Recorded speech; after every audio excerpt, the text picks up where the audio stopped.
The lounge wasn't loud, but it wasn't quiet either. Just that humid, late-hour murmur of bodies trying not to wake the city. A place where the carpet swallowed sound, and the amber lights made everyone look a little older, a little tired. People weren't talking much, only shifting, breathing, clicking glasses. Nothing dramatic, nothing sharp. Until a girl at the back booth, the one in the oversized cardigan, scrolling with her face too close to the screen, snorted at something on her phone, a tiny burst of laughter that cracked wrong in the low air. Heads turned automatically. A waitress carrying a tray hesitated mid-step, the ice in her glasses clinking louder than it should have. That was the first mistake. That stupid, badly timed laugh. It clipped the room open for half a second, just enough for someone near the bar to stand up too fast, chair legs scraping across the floor with a razor hiss that cut straight through the dim. The scraping sound shot every pair of eyes toward the movement, not because anyone cared, but because the sound didn't belong here.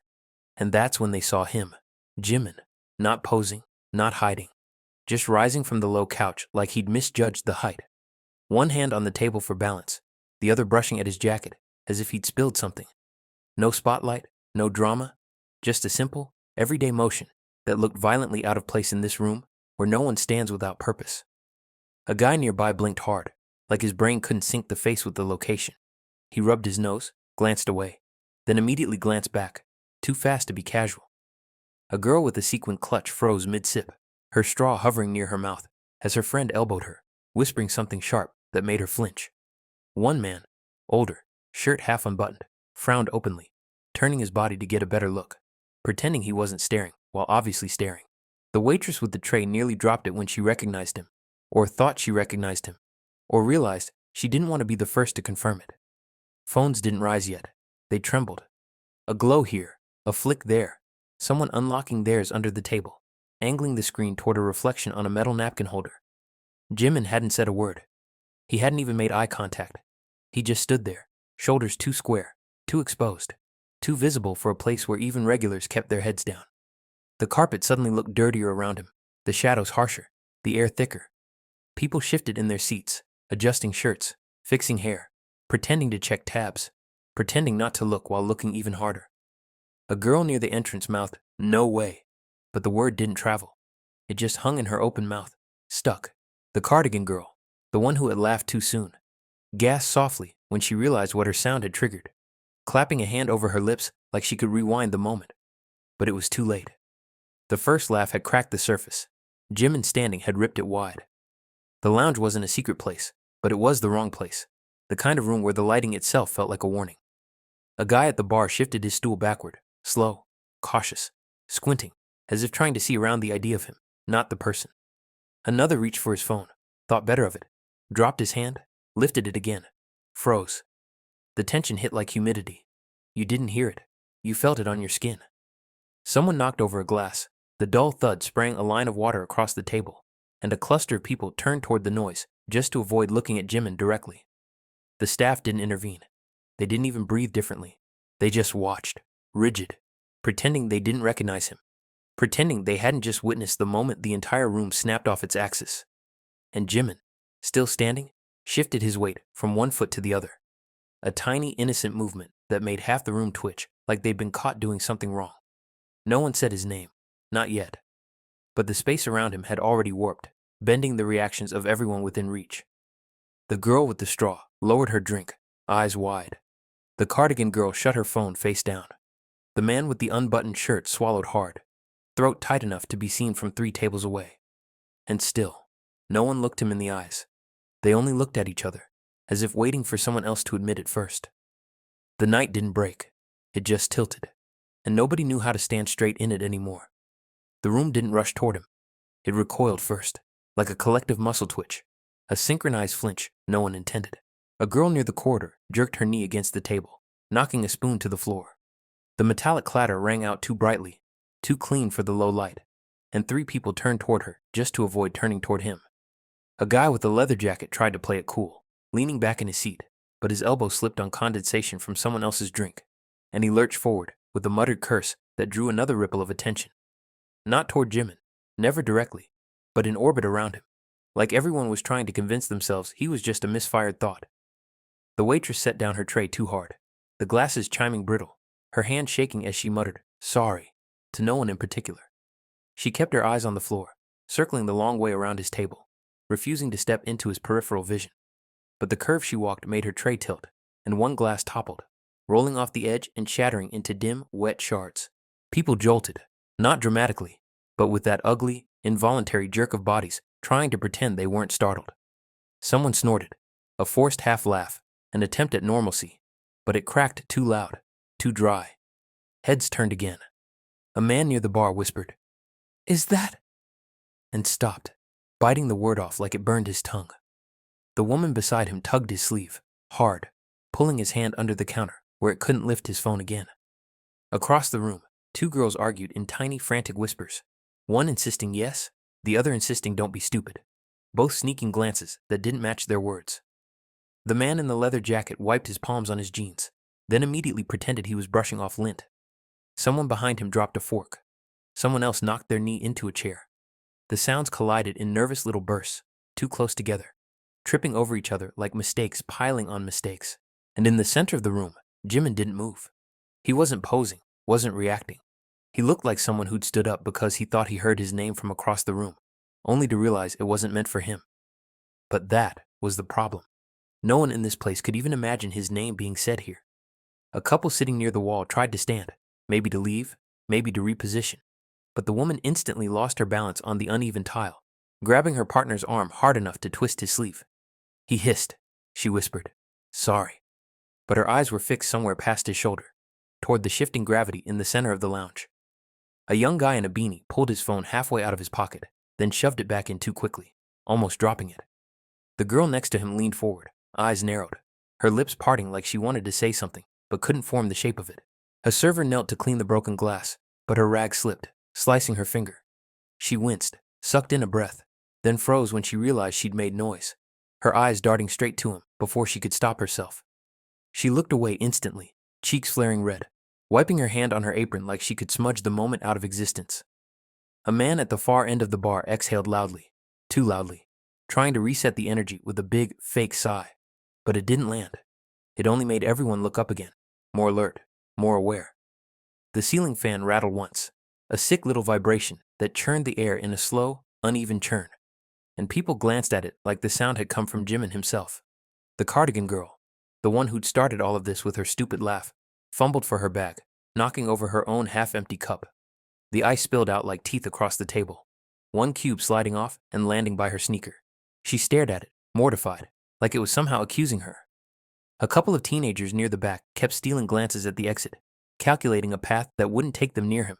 But every time they stood, someone else moved wrong, and they sat back down quickly, pretending they had forgotten something. A man with an e-cig stepped to the side to take a puff, but his first drag made him cough, sharp, choking, and he immediately tried to swallow it, shoulders curling inward. His eyes darted straight at Jimin, as if apologizing for existing. And through it all, the air grew tighter, heavier, the room contracting around the fact no one wanted to face. Jimin wasn't talking. He wasn't smiling. He wasn't looking at anyone. He stood there like someone trying not to be witnessed. But the act of standing had already ruined the night for everyone. It made people question their posture, their angle, their breathing. One girl stood abruptly, nearly knocking her chair into another table. Someone hissed, "Shit." Someone else muttered, "Don't look," even though all they were doing was looking. And in the suffocating half-dark, in that lounge that wasn't supposed to hold anyone like him, the question thickened until it felt physical, pressing against skin and bone. Why was he here? And what were they supposed to do now that he had stood? The lounge didn't break into chaos. It sagged into it, slowly, unevenly, like fabric tearing from too many directions at once. The moment stretched, warped, picked at itself. A bartender trying to do something normal, swipe a cloth across the counter, knocked over a stack of coasters instead, the cardboard discs scattering across the floor in a clumsy fan pattern.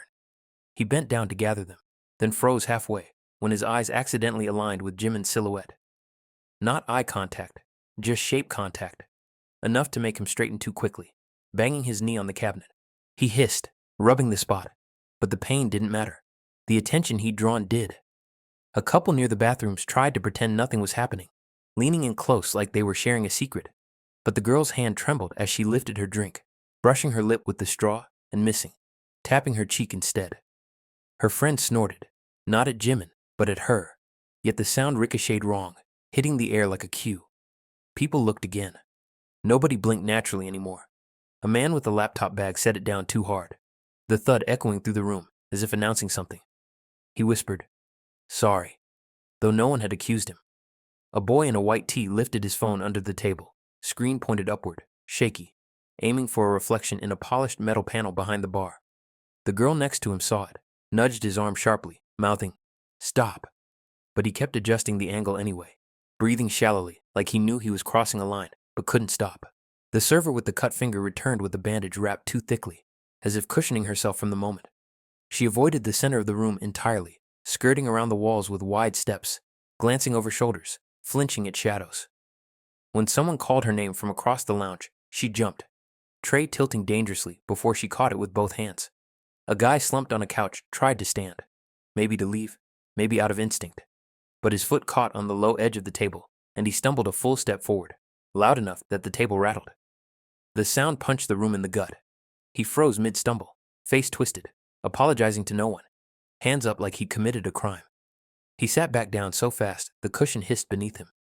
A girl near him whispered something like, "You're fine," but she said it while staring over her shoulder at Jimin, not at the man she was reassuring. A soft clack came from near the corner booth, nails tapping on a phone case. A woman with glitter-smeared eyeliner had her camera open, but angled downward, pretending she wasn't recording. Her thumb hovered over the red button, shaking, pressing, lifting, pressing again.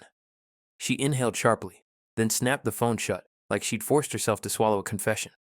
A pair of college-age kids entered the lounge from the hallway, talking too loudly about something mundane, a taxi price or a playlist. But the second they stepped inside and saw the way everyone's attention was wrong, their voices died mid-syllable. One of them blinked at Jimin, blinked again, then looked at his friend with an expression that wasn't recognition, wasn't shock, just the desperate need for someone else to confirm what he thought he saw. His friend gave the tiniest nod, and the kid inhaled sharply, turning away so abruptly he collided with the server, carrying a pitcher of water. The pitcher jolted, sloshed, and cold droplets splashed across the kid's sleeve. The server cursed under her breath, flustered, grabbing napkins. She looked toward Jimin instinctively, then away, embarrassed that she'd looked at all. The kid wiped his arm like the water was acid. None of it mattered, but it all mattered. A man near the window reached into his pocket for a mint, fumbling the wrapper so loudly the crinkling sound snapped several heads toward him. He flinched so hard, the mint flew from his fingers, bounced off a chair, and disappeared under a table. He didn't retrieve it. A woman sitting by the wall whispered to her date, "Don't stare," but she said it while staring. The date nodded, eyes fixed on a point just left of Jimin, like a malfunctioning compass struggling to locate north. And in the center of it all, Jimin shifted slightly, barely a motion, just enough weight leaving one foot and settling onto the other. The change was microscopic, but to a room already on edge, it hit like static. A girl near the bar gasped quietly. A guy exhaled through his nose too sharply, like he'd been holding his breath without realizing. A chair scraped, not loudly, but with the tension of someone trying too hard to move silently. The entire space felt like a balloon stretched thin, every misstep and micro noise from the crowd pushing it closer to bursting. No one approached him, no one called his name, but the truth of his presence, wrong place, wrong hour, wrong kind of room, was crawling across the lounge now, threading itself into every cough, every shuffle, every sideways glance. Someone muttered, "This is bad," but they didn't explain why. They didn't need to. The lounge had become a mirror reflecting one thing. He shouldn't be here, and neither should anyone who recognized him. But no one could leave. No one could stay still either. The whole place was trapped in a loop of restless, involuntary reactions, and every second Jimin stayed standing made it worse. The room didn't explode. It buckled, like the floor dipped an inch, and everyone's weight shifted at once. A man near the entrance rose halfway from his seat, trying to slip out quietly, but his jacket snagged on the chair back. The sudden yank made him jerk sideways, knocking into a table and sending a half-full glass toppling. The splash hit the carpet with a dull slap, and he froze mid-apology, eyes darting straight to Jimin before he remembered to look away. A girl in a sparkly black dress tried to cover the moment by laughing, too high, too thin. But the sound cracked mid-breath, turning into a cough that made her clutch her throat, embarrassed. Her friend dragged her back down into her seat, whispering something panicked and useless, while staring over her shoulder at him. A server carrying a fresh tray saw the stumble, overcorrected, and her heel slipped on a patch of wet carpet. The tray tilted, ice skidding to the edge, and she managed to catch it only by slamming it down onto a nearby table. The impact made every glass jump. A woman flinched so hard she knocked her phone out of her own hand. It fell face up, camera open, the screen reflecting Jimin's outline in the warped glass. She snatched it up instantly, cheeks flooding red, holding it to her chest like she'd been caught stealing something. But the damage was done. 3 people saw the reflection, and their reactions rippled outward. A sharp inhale, a stifled "oh," a jerky turn of the head, pretending to look at the exit. Jimin hadn't moved except to blink, but the blink alone sent a boy near the bar scrambling to hide his phone under a napkin, as if that would undo the recording app he'd already opened. The bartender dropped a metal shaker behind the counter, the clang exploding through the lounge like a gunshot. Someone cursed under their breath. Someone else muttered, "Not now, man." All of it wired directly into the same silent terror. This moment was slipping out of their control, and there was no clean way out. A woman near the wall stood abruptly, knocking her knee into the table edge. The thud made her wince, but she didn't sit back down. She just hovered there, trapped between the instinct to leave and the fear of walking past him. Her friend tugged her sleeve, whispering, "Don't." But the whisper came too late. People noticed her movement, then noticed why she stopped. Their eyes followed the invisible thread from her to him, and suddenly the room understood, without saying it, without daring to say it. The space around Jimin wasn't just wrong, it was collapsing, and everyone nearby was getting pulled into the fallout. No one made the final mistake on purpose. It just happened, the way all bad endings do, through a chain of tiny, stupid movements no one could stop. A guy near the bar tried to slide out of his booth, keeping his head down, coat over his arm, but his foot hit an abandoned purse strap on the floor. He pitched forward, catching himself on a table with a smack that made plates jump and a candle wobble dangerously. The sound tore through the lounge, sharp enough that everyone's head snapped up at once, not toward him, but toward the one person none of them had wanted to acknowledge. And that collective motion, that single synchronized shift of a dozen bodies all glancing in the same forbidden direction, broke the room's last thin boundary. Someone sucked in a breath too loudly. Someone whispered, "Don't look," while staring straight at him. A girl near the wall lifted her phone instinctively, then froze mid-lift, cheeks coloring as she realized what she'd done. But another girl beside her didn't freeze fast enough. Her phone was already angled upward, lens catching the overhead lights, the back of someone's head, the curve of Jimin's shoulder. People gasped, not in drama, but in that raw, irregular way that comes from a mistake you can't undo. A man muttered, "Shit," and someone else shushed him, even though everyone had heard. Jimin shifted just slightly, the tiniest tilt of his head toward the movement. Not recognition, not reaction, just motion. And it landed like a spark in dry grass. Phones that had been hidden came out halfway. People pretending not to watch leaned forward. A girl trying to leave bumped into another person, muttering apologies that tangled into the air. A chair fell over behind her, clattering sideways. That clatter was the point of no return. The room jolted. A man near the entrance blurted, "Is that actually?" and didn't finish because the answer was already spreading through the air like heat. Someone else said, "Don't record," but their voice cracked, and the crack only drew more eyes. One phone flashed accidentally, not bright, not deliberate, just the faint pre-flash of a camera focusing. Jimin didn't speak. He didn't cover his face. He didn't move away. He just stood there. Wrong place, wrong time, wrong version of himself, caught in the middle of a lounge that suddenly couldn't decide whether to freeze or swarm. And the crowd, the messy, uneven, embarrassed crowd, made the decision for him. They looked, they filmed, they whispered. They reacted out of instinct and curiosity and panic, and none of it could be taken back. Whatever he was doing here, whatever reason had brought him into a room he should never have stepped into, didn't matter anymore. What mattered was the image, the moment, the proof. The mistake had already gone public, even before anyone pressed upload. The lounge felt too small now, too hot, too crowded with the weight of a scene no one wanted to explain. And as more phones rose, hesitant but rising all the same, the question pressed against everyone's ribs like a bruise. What was he doing here? No one said it out loud. They didn't have to. The answer didn't exist, but the footage did.